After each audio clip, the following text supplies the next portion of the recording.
Chris, I know Coach mentioned that this team's built in the Grizzlies' image. How was it done in the past? I mean, is that Well, different? we've always had an eye on syncing the team up, so it's a seamless transition when players go back and forth. The terminology is the same, the defensive and offensive concepts are the same, the practices are similar, but it's a work in progress, obviously. So every year that we have the team, we get closer and closer to the level of synchronization we want. We think now having Brad Jones here, who's done this before with San Antonio, with a championship team in Austin, and saw how they partner up, and Utah as well.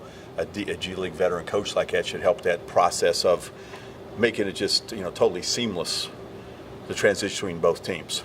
Going into the second year of this team, what leaps are you looking to see maybe a difference of between year one and year two? Well, this is a unique level of sports because it's not just about the wins and losses. Obviously, every team wants to win, and you love to have a championship banner. But this is player development. This is getting guys ready to be Memphis Grizzlies. Developing a Jevon Carter. Last year, Ivan Rabb got to play a great deal with us. So that's the primary emphasis is, how do you get the younger players that need to be developed that aren't getting playing time with the Grizzlies, get them better with the hustle so eventually they're helping the NBA team. You mentioned developing Jevon.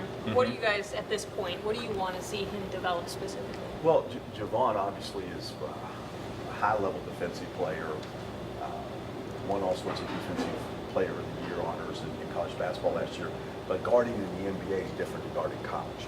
You can't be quite as physical out on the perimeter as you can in college. He also has to continue to grow, learning to run the team as a point guard. At West Virginia, he was a primary offensive option. He assumed that point guard role as his career went on. So it's just developing all those skills. It's not necessarily getting bigger, stronger, that type of thing. It's just refining your game. For you, I mean, obviously you're watching the Grizzlies, but Right. how hard is it to keep a pulse on the hustle as well? I mean, you got to be scouting them as well, watching. Well, to see we what watch those guys every are. game with the hustle. I mean, if I'm in town, unless there's some occasion I have to go to, otherwise I'm at the hustle game down at Landers Center. We watch the games on television, and we're constantly interacting. This is the way it's been even when we were in Iowa before we got down here with the hustle, when we had the Iowa Energy. We're on top of the G League team, watching every game and in contact with the coaching staff. In a sense, it's almost more important to do that. You want to make sure you're seeing who's developing, like you guys are looking for. And it's much easier now that we have the team here, in market down at the Landers Center in South Haven. It's just made this situation much more profitable than it was for us back before, when the guys had to take 2 flights in a day, spend half a day, going to Iowa. And that's a seamless transition. Jevon Carter, for example, has been up and down in the same building. I don't even know if he could call it up and down, but just switching back and forth between teams on multiple occasions this week to get in and work with both, and that's going to really help his development. And the same with Yuta and VJ. They've been back and forth between the two teams already, and we haven't even played an actual regular season game. Sheldon and Matt kind of give you the luxury of working with Jevon kind of at... Well, I mean, Sheldon's been terrific for us, but, even if we didn't have Sheldon, young players need seasoning. We look not at the percentage of players in the NBA that have experience at G League. I think the last count that I saw was well over 40% that played here. I mean, this is natural in baseball. Nobody bats an eye over. You're going to play, if you're with the Cardinals, you're going to play, down here with the Redbirds. And that's the way it is for so many guys in the NBA. So, we love having this opportunity to have the team so close, to have a terrific, proven championship level coach like Brad Jones now with the team. And we think we can take this even to a higher level of productivity for us. Bringing in Coach Jones, what was it about him that stood out as the right guy to replace Well, there were several things. Again, one, he has a G League championship pedigree. I guess D League, to be accurate, back before it became G League, with San Antonio. San Antonio does it as well as anyone as far as syncing up the two teams, the Spurs with the Toros in Austin. And he also coached in Utah, and he has head college coaching experience. And he coached at Lambeth and is from the state and really wanted to be here. I mean, really worked for his family to be back in this area. His wife's from down in Louisiana. He's got children in school in Jackson, Mississippi. So the desire was just off the charts for him to be here with us.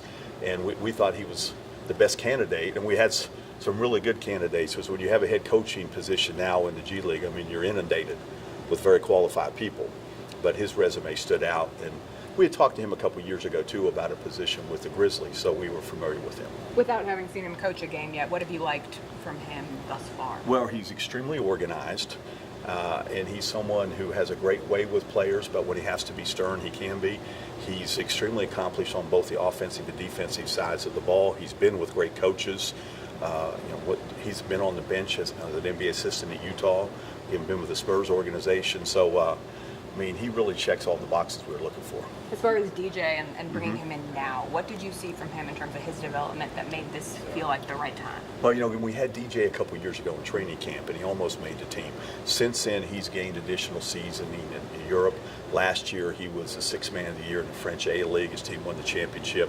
He's gotten better as a three-point shooter. So, if DJ can really hone the three-point line when he's in NBA action and really learn to guard on the perimeter, he could be that 3-and-D type player you hear so much about in the modern NBA. The evolution of the G League, I mean, going from the D League to the G League, now there's that path to the pro stuff. I mean, how exciting is the future of this? You talked about over 40%. I mean, I'm sure that number's going to keep growing. I mean, how excited are you about that? Well, we're extremely excited both about the future of the G League, where it's headed, and then what we can do here at the Grizzlies with the hustle.